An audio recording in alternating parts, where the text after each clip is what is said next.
Now we're into World War II. So the Allies in World War II were the Soviet Union, Great Britain, and the US. The Axis powers were Germany, Italy, and Japan. So the leaders were of the Soviet Union, Joseph Stalin, Great Britain, Winston Churchill, and the United States, Franklin Roosevelt. On the Axis side, Germany had Adolf Hitler, Italy had Benito Mussolini, and Japan had Emperor Hirohito and General Hideki Tojo. As for military leaders in Europe on the US side, we have Dwight D. Eisenhower, George Patton. The Allied strategy was known as defeat Hitler first. Basically, do everything you absolutely can to defeat Hitler. Most American resources were also targeted for Europe during this time.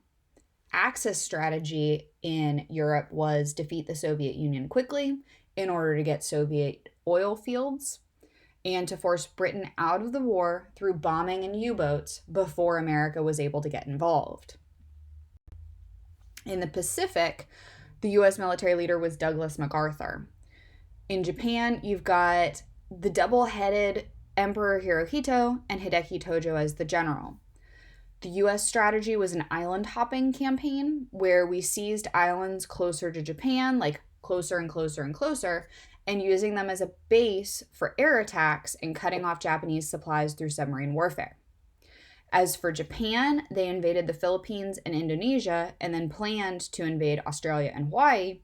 They hoped that America would accept Japanese predominance in Southeast Asia instead of fighting a bloody and costly war to stop them.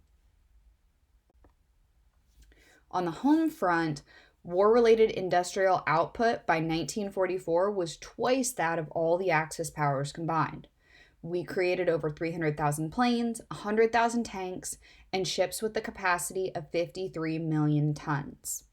As for research and development, we have contract scientists and universities to help develop electronics like sonar and radar, medicines like penicillin, jet engines, rockets, and the Manhattan Project, which is what the atomic bomb was created through.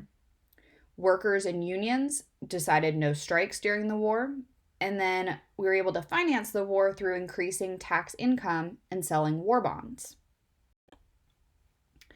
Propaganda posters and songs and news bulletins, they maintain a positive public morale. The news was controlled about troop movements and battles, and movies, radio, and popular music all supported and reflected a cheerful, patriotic view of the war. Americans in that generation remember it as the Good War. So this is Norman Rockwell's Four Freedoms, which captured the liberty and values at stake during the war. These are various propaganda posters that you can see the different ways of trying to encourage Americans to be pro-America, not help the other side. I mean, Disney got involved. Various cartoons got way involved. You can see even more, speaking American, don't talk to the Japanese, stuff like that. Definitely very racist propaganda as well. As for Europe, at the Casablanca Conference in January of 1943, Roosevelt and Churchill agreed on the grand strategy to win the war: invade Sicily and Italy and demand unconditional surrender. At the Tehran Conference a few months later in November, Roosevelt, Churchill, and Stalin got together and agreed to drive to liberate France, and that would occur in the spring of 1944. The Soviets would invade Germany and eventually join the war against Japan. At the Yalta Conference in 1945, they were convinced that there would be victory in Europe. They said that if they won, Germany would be divided into occupation zones, free elections would happen in the liberated countries of Eastern Europe, the Soviets would enter the war against Japan. They finally did, as Japan was getting ready to surrender. And a new world peace organization, the United Nations, would be formed. So in North Africa, the Allies drove German occupying forces out of their positions in North Africa and the Mediterranean. Operation Torch occurred from November 1942 to May 1943 and was led by Dwight Eisenhower and British General Bernard Montgomery. There was defense at sea and attacks by air. The Battle of the Atlantic was a long naval war to control the shipping lanes. And in Italy, Mussolini fell from power in the summer of 1945. Hitler's forces saved Mussolini and gave him control of northern Italy, and the Germans held off the Allied offensive until May of 1945. D-Day happened on June 6, 1944, and it was a major Allied drive to liberate France.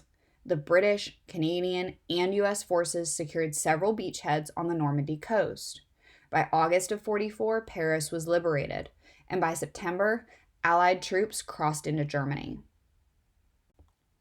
The Battle of the Bulge was the last major German offensive campaign. It was initially a German victory, but Allied powers fought back ultimately and won. The largest and bloodiest single battle fought by the U.S. in World War II, and it's known as the second deadliest battle in American history. 89,000 Americans were injured and 19,000 were killed. President Roosevelt died suddenly on April 12, 1945. I guess 4 terms in office is kind of rough on the body. And Harry S. Truman became the president. That was his vice president.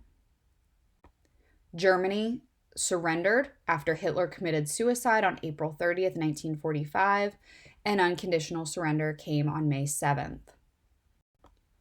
The Potsdam Conference in July of 1945 was between Truman, Stalin, and Clement Attlee. They agreed to demand that Japan surrender unconditionally and hold war crimes trials of the Nazi leaders.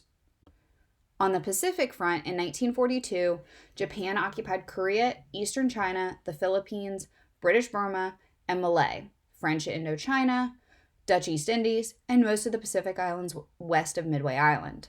The turning point of the war in the Pacific was the Battle of Midway in June of 1942. U.S. forces intercepted and decoded Japanese messages and ended up destroying 4 Japanese carriers and 300 planes. It ultimately ended the Japanese expansion, hence why it's a turning point.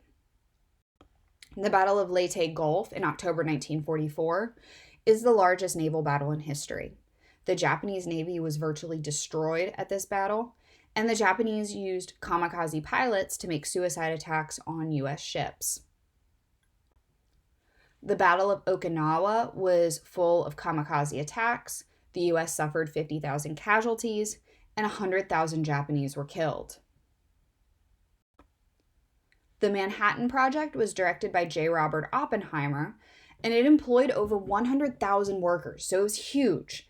They spent $2 billion to develop a weapon that got its power from splitting the atom.